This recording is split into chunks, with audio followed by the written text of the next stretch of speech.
Pemirsa, kembali kita berjumpa tentunya bersama kami di Linot Channel. Pada hari ini saya dan Sis Arista sebagai pembawa acara. Pada kali ini saya ditemani oleh juru kameramen Yusriono. Kami saat ini berada di seputaran Simpang Gli Kapai, khususnya di sebelah timur kota Matang Gelempang 2. Simpang Gli Kapai ini terletak di Kampung Raya Dagang, Kecamatan Pesangan, Kabupaten Birun. Dulunya tempat ini diyakini sebagai sebuah bandar dagang yang besar di saat zaman entah berantah. Pada zaman itu, bandar dagang ini banyak dikunjungi oleh kapal-kapal yang besar. Apalagi pada saat itu, kondisi geografisnya dekat dengan laut. Penamaan Simpang Gli Kapai ini tak terlepas karena di sebelah selatannya terdapat sebuah bukit kecil yang berbentuk kapal telungkup. Di daerah ini berkembang legenda kapal tersebut merupakan kapal daripada anak durhaka Ahmad Rang Manyang. Kisah Ahmad Rang Manyang ini tentunya tak terlalu jauh berbeda dengan kisah maling kundang yang ada di Padang. Pada permulaan kisah, Kampung Raya Dagang yang dikenal pada saat ini dalam Kecamatan Pesangan ini dulu adalah bandar dagang. Di sana banyak disinggahi oleh kapal-kapal besar karena kondisi geografisnya dekat dengan laut. Di sana juga terdapat sebuah desa. Hiduplah seorang janda muda yang bernama Cutpo Kandeh. Cutpo Kandeh yang hidup sederhana ini selalu bersama anak laki-lakinya yang di kemudian hari dikenal dengan Ahmad Rang Manyang. Kehidupan Ahmad hari-hari dilewati dengan bekerja pada bandar dagang yang disinggahi kapal-kapal.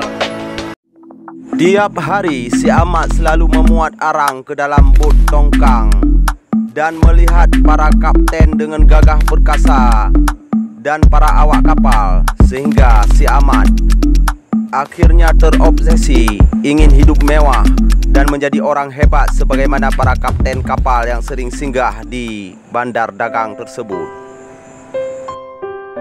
Saat ini saya bersama Yusriono segera beranjak ke rawa-rawa Payakandeh sekitar 50 meter dari Gli Kapai.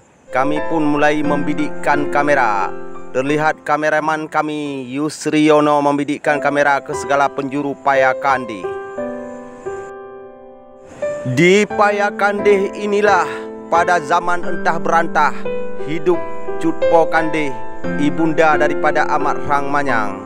Hingga singkat cerita, suatu hari Ahmad pun minta izin pada ibunya Cutpo Kandeh untuk pergi ke negeri seberang untuk menggapai cita-citanya ingin hidup mewah. Cutpo Kandeh begitu tersentak mendengar apa yang disampaikan oleh Ahmad Rang Manyang, seakan tidak bisa diterima oleh akal sehatnya. Dengan begitu berat, akhirnya ia terpaksa melepas anak sematawayangnya untuk merantau ke negeri seberang. Pada saat si Ahmad berangkat ke negeri seberang, Cutpo Kandeh masih tergolong sebagai janda muda. Ia masih memakai perhiasan, emas gelang dan cincinnya, serta subangnya di telinga. Beberapa puluh tahun setelah kepergian Ahmad, Cutpo Kandeh memendam rindu terhadap anaknya yang tak pernah pulang. Namun apa yang terjadi di negeri seberang, si Ahmad ternyata telah meminang dan menikahi seorang gadis cantik. Gadis cantik itu ternyata tak lain adalah anak daripada kapten kapal dan para pengusaha di negeri seberang yang selama ini tempat si Ahmad bekerja. Dan saat itu si Ahmad pun telah menjadi seorang kapten kapal yang sangat terkenal. Pada saat itu, kehidupan si Ahmad telah berubah drastis. Dari sosok seorang pemuda miskin waktu di kampung halamannya, kini menjadi seorang pemuda yang kaya raya dan kapten kapal. Hingga pada suatu hari si Ahmad tak kuasa menolak ajakan istrinya yang begitu penasaran untuk melihat keadaan kampung si Ahmad yang telah beberapa kali diutarakan. Akhirnya si Ahmad pun kembali ke Bandar Dagang. Mendengar kabar berita si Ahmad yang telah sekian lama dirindukan oleh Cut Pokandeh pulang ke Bandar Dagang, Cut Pokandeh pun berupaya mempersiapkan berbagai macam persiapan untuk menjemput anaknya. Dia membungkuskan nasi beserta sebelah telur ayam, juga dengan gulai daun kelor, dan dibawa menuju Bandar Dagang untuk menjumpai anaknya. Dalam ingatan Cut Pokandeh yang kini telah tua renta, si Ahmad masih seperti yang dulu. Namun apa yang terjadi ketika Cut Pokandeh menemui si Ahmad? Ternyata si Ahmad tidak mengakui Cut Pokandeh sebagai ibunya. Karena menurut si Ahmad, ketika dia pergi, ibunya itu masih muda, yang penuh dengan perhiasan, gelang dan subang, serta cincin emas. Tetapi ketika dia pulang, hanya telah menjadi seorang wanita yang renta. Menghadapi keadaan yang semacam itu, Cut Pokandeh berusaha tetap tegar. Dia kembali mengingatkan memori masa lalu terhadap Ahmad agar dia dapat mengingat kembali tentang dirinya.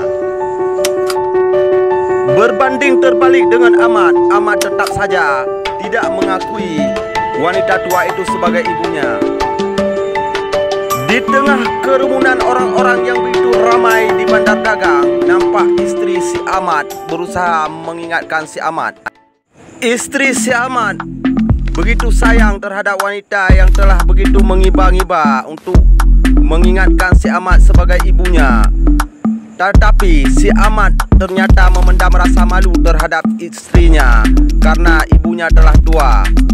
Namun kemudian tindakan si Ahmad semakin kejam saja. Dia menghardi ibunya di tengah khalayak ramai di Bandar Dagang.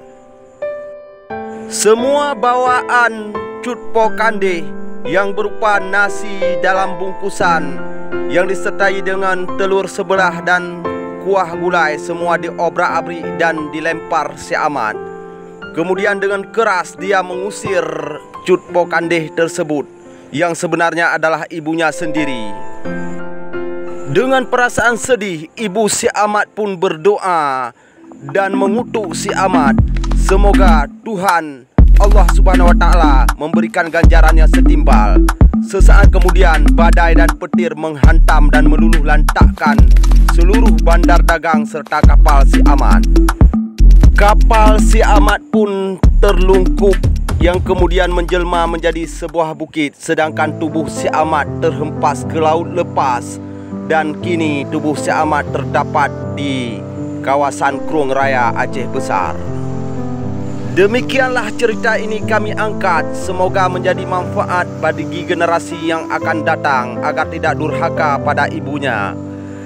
Semoga bermanfaat. Saya dan Sis Arista bersama kameramen Yusri Yono dari Linux Channel dari Kampung Raya Dagang, Kecamatan Besangan, Kabupaten Birun mewartakan. Terima kasih, sampai jumpa.